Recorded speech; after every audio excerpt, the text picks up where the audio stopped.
التلفزيون الجزائري. هذه هجمة للمولودية عن طريق بالخير، العرضية موجودة ولكن الدفاع موجود، وفي النهاية التدخل الدفاعي موجود من السيد علي أو العمري إلى الهجوم أو إلى ركلة ركنية. هذا بالخير كان آخر من كان في الهجوم أو من قاد هجمة المولودية. حشود في التنفيذ ملعوبة ولكن الدفاع عن طريق بن طاهر تبقى للمولودية.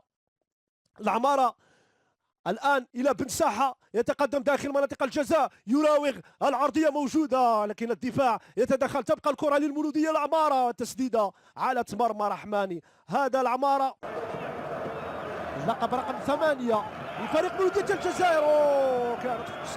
كانت فرصة لعبد الحفيظ. المولودية كانت قريبة من الهدف الأول.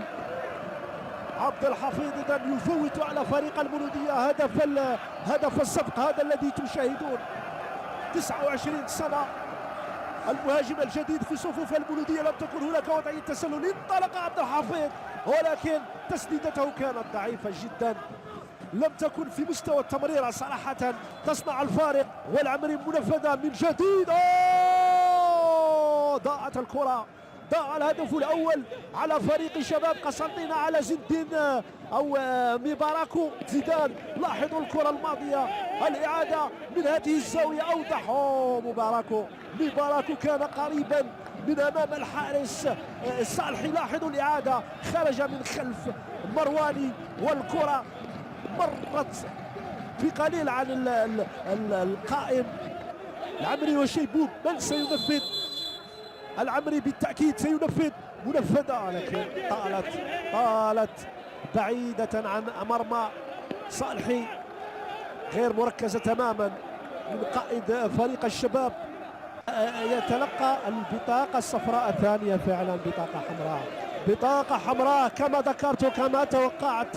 الخشونة كانت موجودة وبالتالي المولودية الآن ب10 لاعبين. كيف سيكون سيناريو المباراة؟ بوترعة لم يتسامح كثيرا مع حراك، منحه البطاقة الصفراء أولا ثم البطاقة الحمراء. هذا حراك الذي تشاهدون خلاص سيغادر، سيترك زملائه ب10 لاعبين. لا احتجاج مع الحكم يا حشود لأن قرار الحكم هو نهائي وغير قابل للمراجعة. بوترعة كان جريئا صراحة. في آخر الثواني هذه هجمة للمولودية داخل مناطق الجزاء. بالخير كادت الكرة أن تتحول برجل المدافع مباراكو أو بدبودة إلى هدف للمولودية لولا رحماني. لاحظوا الإعادة، التمريرة كانت جيدة ولكن بدبودة كرته كانت أن تتحول وتشكل خطر على مرمى الحارس رحماني. مثل ما نشاهد في الإعادة من جديد تعود لعدادي. التسديدة ممتاز، عدادي يريد أن يجرب حظه، يريد أن يسدد من بعيد، كثيرا ما سدد. وهذه هجمة مرتدة لفريق مولودية الجزائر. راية من الحكم وبالتالي حالة تسلل على فريق شباب قسنطينة. لحسن الحظ المولودية أن كانت فيه راية إلا كان فيها خطورة. لاحظوا الإعادة، نعم تسلل واضح كان خلف المدافعين. شوف اللقطة الماضية كان متقدما. يسرى بن طاهر يتقدم، بن طاهر يحاول أن يتقدم بالكرة، يمرر للشيبوب، لا توجد وضعية تسلل.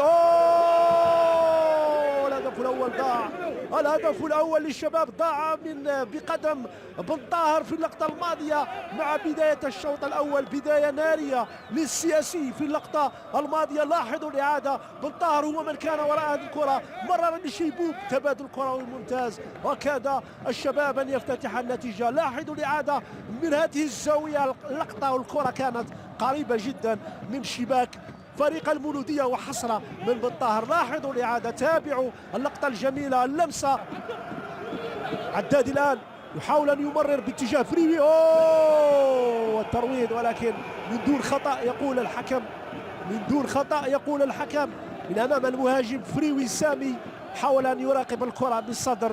لاحظوا الإعادة في الكرة الماضية من عدادي في القائمة الثاني. هل كانت هناك مخالفة؟ لم يكن هناك أي شيء. نعم من أمام الزعلاني لاحظوا الإعادة من هذه الزاوية، راقب الكرة بالصدر، حاول أن يروض بشكل ممتاز، ولكن في بداية اللقاء العمري كرة أخرى للشباب، الرأسية مرت فوق العارضة، مرت فوق المرمى. هذا يطو كان آخر من لمس الكرة، وتهديد آخر من شباب قسنطينة. لاحظوا الإعادة العمري، العرضية موجودة داخل مناطق الجزاء، ويطو متوسط الميدان الذي تحول إلى مهاجم داخل مناطق الجزاء. مولودية الجزائر، المولودية كرة مستخلصة، الانطلاقة من عبد النور بالخير يتقدم بالخير، هذه فرصة هدف.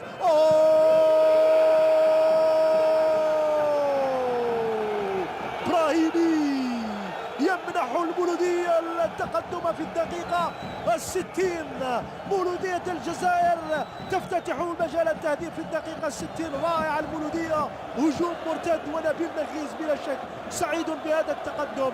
قدم براهيمي إذا تمنح المولودية الأفضلية. يا له من هدف، ويا له من سيناريو، يا لها من هجمة، ويا له من مجهود فردي من عبد النور بالخير، والمولودية تفتتح مجال التهديف.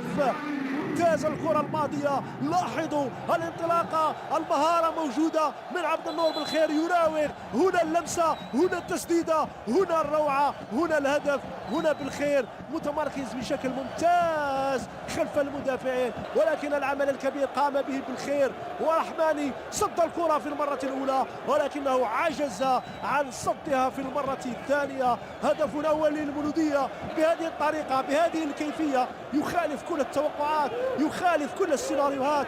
المولودية ب10 لاعبين متقدمة في النتيجة بمجهود فردي، بمجهود رائع، وبلمسة هنا مفتوحة وركنية منفذة بالطاهر، ولكن لم يلحق على الكرة الماضية. تعود للعمري، كرة أخرى، صعود عدد كبير من لاعبي الشباب، ولكن الرأسية لم تكن بالشكل اللازم وتتحول إلى رمية مرمى. كان هو هداف البطولة لحد الآن. كرة طويلة تتحول إلى الصالح، يفقد الكرة الماضية، هذه فرصة هدف، فرصة هدف لشباب قسنطينة، ولكن عمران يتقدم. ماذا يفعل عمران؟ يمهد كرة للعمري، تسديدة ممتازة التسديدة الرائعة من العمري، ولكن الأروع هو صالحي في التصدي للكرة الماضية. سلاح التسديد يريد أن يجربه شباب قسنطينة في هذه المباراة بعدما فشل في كل الأسلحة على الجهة اليمنى وعلى الجهة اليسرى. ممتازة التسديدة، والصالحي كاد أن يفقد الكرة أيضا مثل ما فعل في لقطة ماضية أمام بن طاهر. التسدي رائع، والشباب يهدد، يقترب من تعديل النتيجة. بدبودة، كرة عرضية داخل مناطق جزاء المولودية، ولكن في النهاية تتحول إلى صالحي. التأمين موجود من هذا الحارس. هذه آخر فرصة لشباب قسنطينة ملعوبة للعمري. العمري كرة قصيرة داخل مناطق الجزاء، العرضية موجودة، الدفاع يتدخل.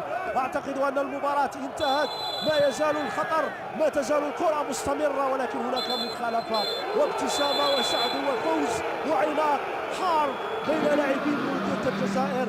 براهيمي الذي كان نجم المباراة بديلا سجل هدف الفوز، هدف الانتصار، هدف ثمين له طعم خاص، كيف لا.